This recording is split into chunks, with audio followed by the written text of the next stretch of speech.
but it's on the top of my brain. I realize I have no control over when I need to say something because Spirit is like, you gotta say it, right? It's information I'm giving you. So I'm gonna elaborate more on what I said in the little 1 minute video about twin flames, counterparts, twin flames being lessons and counterparts, but we learn them in completely different ways. Twin flames are karmic. They're karmic lessons. Karmic doesn't necessarily mean bad. It doesn't mean that you are a super toxic person. It means that there is karmic energy you need to clear out.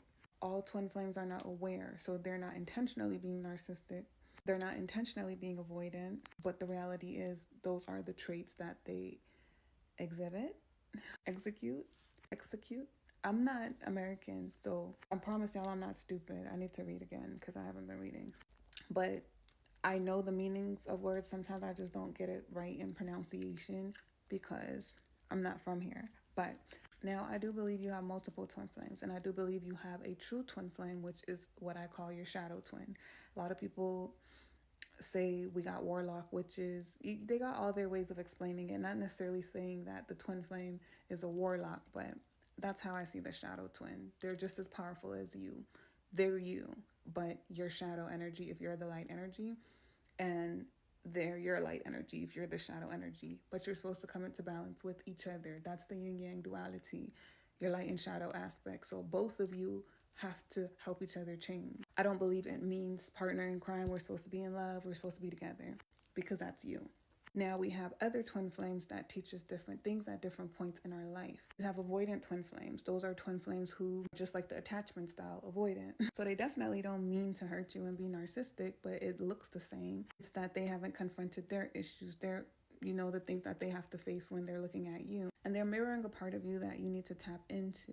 But it's on a smaller scale than a shadow twin. By the time you meet a shadow twin, you've already outgrown so much of those lessons on a smaller scale. Now you're ready for the big stuff because this is what's going to push you into your divine energy, becoming a divine feminine or masculine. I'm trying to talk fast because it's a lot of information, but everybody ain't a divine feminine and a divine masculine. A lot of people in the world, how you see them, they're all about status, position, worldly stuff, right? And even if they attain those things, that does not make them divine. That's just regular people who climb the social ladder and they prospered in life, regardless if it was luck, hard work, or at the expense of other people. So like quick schemes, climbing the ladder type stuff. That's the world we live in. So a lot of people are trying to climb to the top. However they get there and they see that as successful. However, that doesn't make you a divine person. A divine person is an empress, an emperor, and that means that they're successful not only in the spiritual realm, but also in the physical realm. So both Empress and both Emperor go on a spiritual journey. They learn themselves who they are and they become whole in themselves. This is, I don't know where I left off because I didn't mean to hit the record button. This is where they become, hold on, I lost my train of thought because I got distracted. Okay, I forgot my mic too because people be complaining about me and my soft voice. So hopefully y'all can hear me better because, yeah, anyways.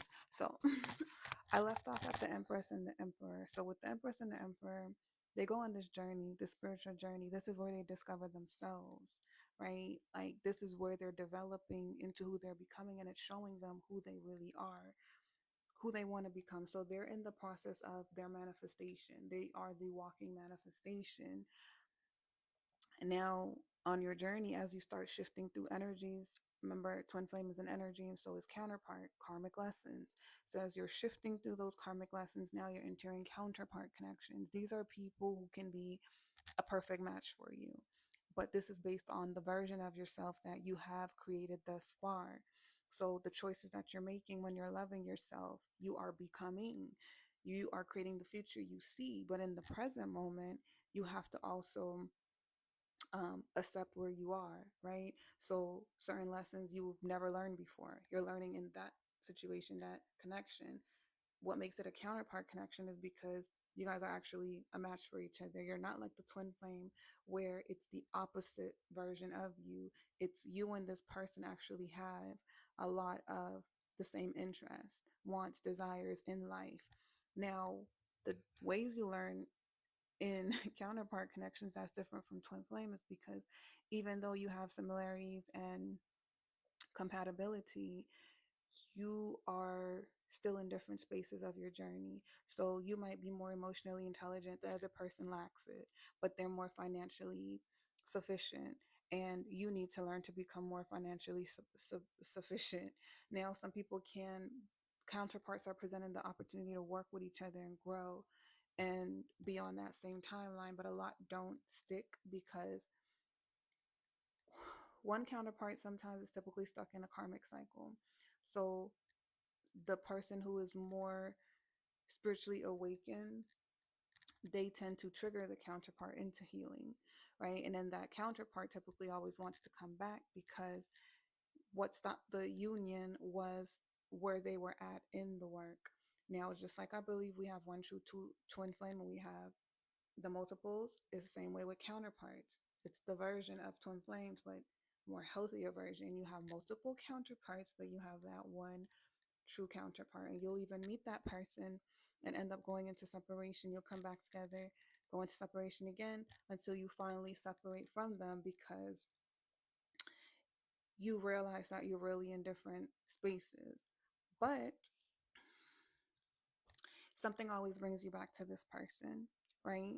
Because your blueprints match. They it was always divine timing. So even if you meet and you separate from this person, you're not supposed to know you're going to end up with that person. You're supposed to still keep going on your journey, meet other counterparts, but it's going to always bring you back to that counterpart because even though just like you met the first counterpart that I explained, right, where it's like you'll realize that you and this person have common interests and things like that, but you lack in different departments. It can be the same thing with that true counterpart, but you're going to always be drawn back to them because they have a whole lot of those qualities. And that counterpart never actually get anything started with you. They don't. It's a false start. Like it's not it doesn't get started until union is actually ready to take place. So the universe set it up like that because again, you're supposed to still keep going on your journey, experiencing yourself. And if it keeps bringing you back to that person, not because of codependency, but because of match. You match, your desires align. They become more like you and you become more like them. That is also what it is with the counterpart situation. So with the twin flames, you are each other, but you're coming into union with the light shadow aspect of yourself. Counterparts, you're coming into union, but with the feminine, masculine aspect of yourself because you were already embracing your light and shadow duality from the twin flame connection. So I see it like a graduation, right? That's why this journey requires so much forgiveness because you're going to get hurt. And it's not always intentional, but that hurt and that pain is pointing out to you areas that you lack and that you need to heal and that you need to like have more strength in. So, for example, if you say you're done doing something and then another opportunity presents itself and it looks like it's going to actually be different, so you give it a chance, but your intuition is telling you don't do this, something is going to happen, and you don't listen when you knew that was a test, right? And then you did it and then you saw it right away. Now you know my intuition really be on point because I knew this, but I didn't listen. So now that I know for sure that I was on point, I'm done with this. I'm not even going to try to give it a chance because I already know what else is going to happen. That was the final test for you to see. And you didn't technically failed it because you walked away the first time rather than the sixth time because you listened to yourself. So now you know when you see it, you're not tripping. So that might be the final thing for you to be ready for union, but both parties have to come whole, be whole within themselves. So while you're on your journey, your person is on their journey. And that's what divine union is. But you first got to come into union with yourself. So be ready to be hurt and to heal and to forgive. Peace.